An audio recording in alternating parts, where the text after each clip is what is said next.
সেই পাদ্রীও কিছু মানে বছর খানিক হইতে পারে কম বেশি, তিনিও কোরআনুল কারীম রিসার্চ করে নিজে কালিমা করে মুসলমান হয়ে গেল। কানাডার টরন্টো ইউনিভার্সিটির প্রফেসর কেরি মিরর, তার সঙ্গে যখন আহমদ দিদারের সঙ্গে কোরআনুল কারীম এবং বাইবেল নিয়ে ডিবেট হয়, তখন কেরি মিরর বলছিল কোরআনুল কারীম ঠিক না বাইবেল ঠিক।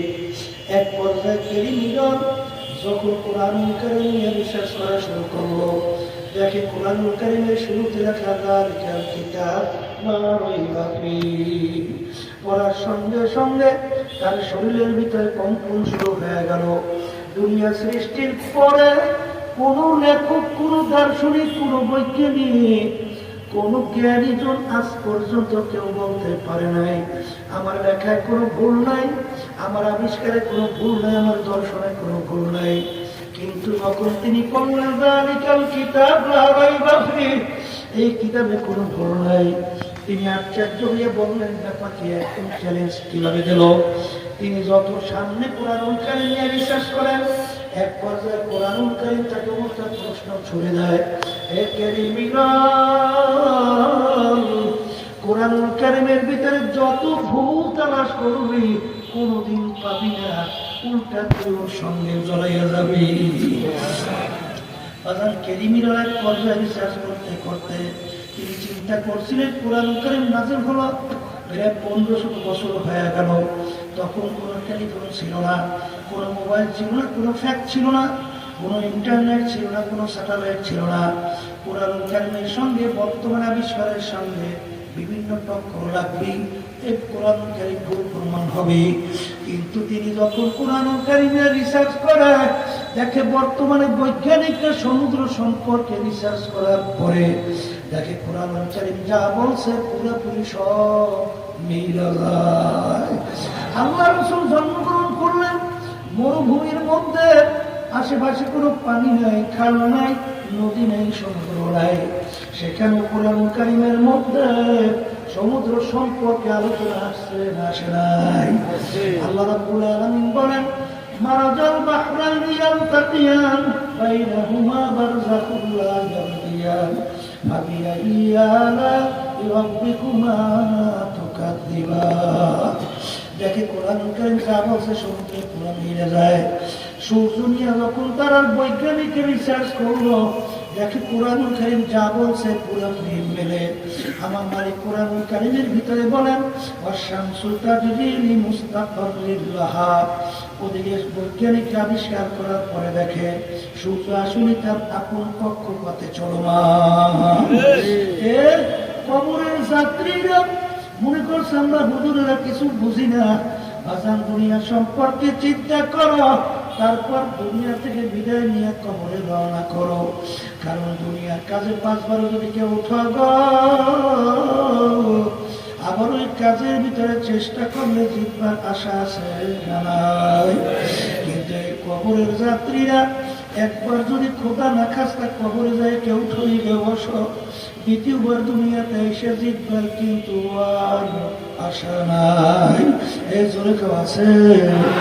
যদি নাই থাকে কোন দুনিয়ার পিছনে পরশু হাত নিয়ে করছে, তো দুনিয়া খবর দুনিয়া কি নমাইশ পর নজর হয়। এ বড় লোক আমার বাবারা, এ ধনী আমার বাবারা, এ বড় বংশের আমার বাবারা, এ শিক্ষিত আমার বাবারা, মাঝে মাঝে একটু চক্ষু বন্ধ করে একটু নিরিবিলি একটু মুরাকাবা করো। দুনিয়া সম্পর্কে চিন্তা করলে দেখবা আল্লাহ রাসূল বলে আর দুনিয়া জিফাতুন ওয়া কাযিবুহা কিলা, দুনিয়াটা একটা মরক, একটা মুর্দা, ওর পিছনে যারা পড়বে আখিরাতের জিন্দেগি যারা ধ্বংস করবে। আল্লাহ রাসূল সাল্লাল্লাহু আলাইহি ওয়াসাল্লাম বলেন ওরা হলো দুনিয়ার কুকুরের দল। সবাই জোরে বলেন নাউযুবিল্লাহ। কোন দুনিয়ার পিছনে পড়ছো? দুনিয়া সম্পর্কে একটু চিন্তা করো। আর দুনিয়া দারুল মেহর বড় বালা, দুনিয়া কিন্তু কষ্টকর সেরে জায়গা, দুনিয়া কিন্তু বালা মুসিবতের জায়গা। এখানে কেউ কোনোদিন শান্তি চায় না, কেউ কোনোদিন পায় না, কেউ কোনোদিন পাবে না। এমন একটা লোক বের করতে পারবেন না যে সে 100% সব দিক থেকে শান্তি আছে। জোরকার পাবে জোরকার আছে আছে আছে। এই রোগ ব্যাধির কোনো শেষ নাই, এই শত্রু মিত্রর কোনো শেষ নাই। এই গরম সহ্য করা যায় না, ঠান্ডা সহ্য করা যায় না। জোরে বলেন কথা ঠিক।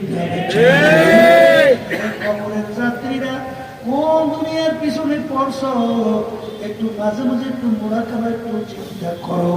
বাজার সাদ্দামের কথা ইতিহাস পড়ো, নমরুদের ইতিহাস পড়ো, ফেরাউনের ইতিহাস পড়ো, বাংলাদেশের ভিতরে বড় বড় অনেক জালেম নেতাদের ইতিহাস পড়ো। জোরে বলেন ঠিক না ঠিক? তাদের কলম ভালো, তারা দুনিয়াও সম্মানিত, আখিরাতেও সম্মানিত। বাজার আমি পরশুদিন আল্লাহু আকবার সিলেট থেকে আসছি।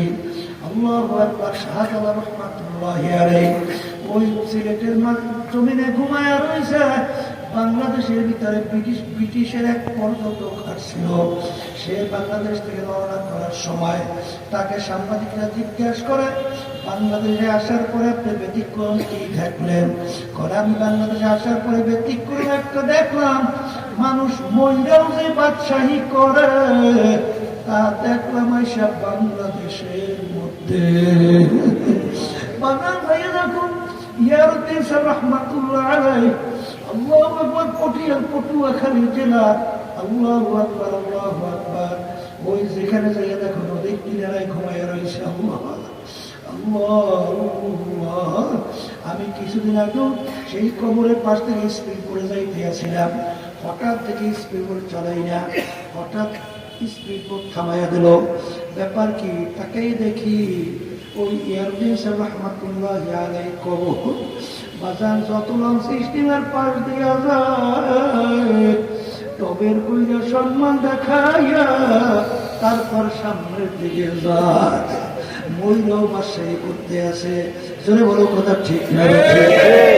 কে ছিল? সাধারণ একজন বাজান বাহালিগিরি করত, অর্থাৎ মুদি দোকানদারি করত, আদা রসুন পেঁয়াজ এগুলো বিক্রি করত। দেখো মহিলাও বাদশাহী করতে আছে। সিটাঙের মাটিতে যাইয়া দেখো ঘুমাই আছে আমানুর শাহ রহমাতুল্লাহি আলাইহি। তিনি একজন জজের চাপরাশি ছিল। জজ এজলাসে বিচার করত, তার মাথার উপরে পাখার টাইনা টাইনা বাতাস করত। তাকে বলা হইতো আল্লাহু আকবার খালাসি। ওই জজের মাথার উপরে বাতাস টাইনা তারপর টানে, সেই জজের কোনো খবর নাই। আর আমানুর শাহ রহমাতুল্লাহ আলাইহি তার নামটা পর্যন্ত মানুষ সম্মান সহকারে স্মরণ করতে থাকবে। বলে কথা ঠিক না বেঠিক? তোমাদের পাশে ঘুমিয়ে আছেন শামসুল হক ফরিদপুর রহমাতুল্লাহ আলাইহি। বাজার কিয়ামত পর্যন্ত তার নাম মানুষ স্মরণ করবে, দোয়া করবে। এরকম যাইয়া দেখো বাজান ওই বাগেরহাটে শুয়ে আছে খান জাহান রহমাতুল্লাহ আলাইহি। আর ওদিকে বাংলাদেশের ভিতরে কত বড় বড় জালেম, কত বড় বড় ধনী, কত বড় বড় ক্ষমতা সম্পন্ন, যাদের হুঙ্কারে মনে হয় বাংলাদেশের জমি থরথর করে কাঁপত। এখন যাইয়া দেখো বাজার ওই হাইকোর্টের মাঝারে কইরা রয়েছে একজন দিনদার আল্লাহওয়ালা মানুষ। ওদের কবরের কাছে একটু সালামও করতে না, বরঞ্চ বলেন শয়তানটা মরছে ভালো হয়েছে। ঠিক না ঠিক? এই জন্য আমরা বাজানদেরকে বলবো, পর্দারে মা বোনদেরকে বলবো, কোন দুনিয়ার পিছনে পড়ছো বাজান ভালো করে মনকে বুঝাও। আর সবসময় মনে রাখো নমরুদ যখন ইব্রাহিম আলাইহিস সালামকে আগুনের ভিতরে ফেলাইল, একটা ব্যাঙ বারবার পানির ভিতরে লাফ দেয়, পানি ঢোক গেলে উঠে আবার আগুনের দিকে প্রস্রাব করে, আবার পানি শেষ আবার পানির ভিতরে লাফ দেয়, আবার পানি ঢোক গেলে আবার আগুনের দিকে প্রস্রাব করে। এরকম বারবার করে। ওই পানির পরিমাণ কতটুকু? এতটুক পানি আগুনের কাছেও যায় না, আর এতটুক পানি দ্বারা এত বিশাল প্রকৃতির আগুন দেখবেও না। এরকম বারবার কেন করা হয়? জিজ্ঞাসা করে ব্যাং এরকম বারবার তুমি কেন করো? এ দ্বারা তো আগুন নেবেও না, কাছেও যায় না। ব্যাং বলছিল আমি ভালো করে বুঝি, আমার পানি আগুন পর্যন্ত যায় না, আর এদের আগুন নেবেও না, কিন্তু এরকম করি এর জন্যে আমরা বুঝি আমার পানি আগুন পর্যন্ত যায় না, আর এদের আগুন নেবেও না, কিন্তু এরকম করি এর জন্যে আমরা তার খলিল ইব্রাহিম দেখো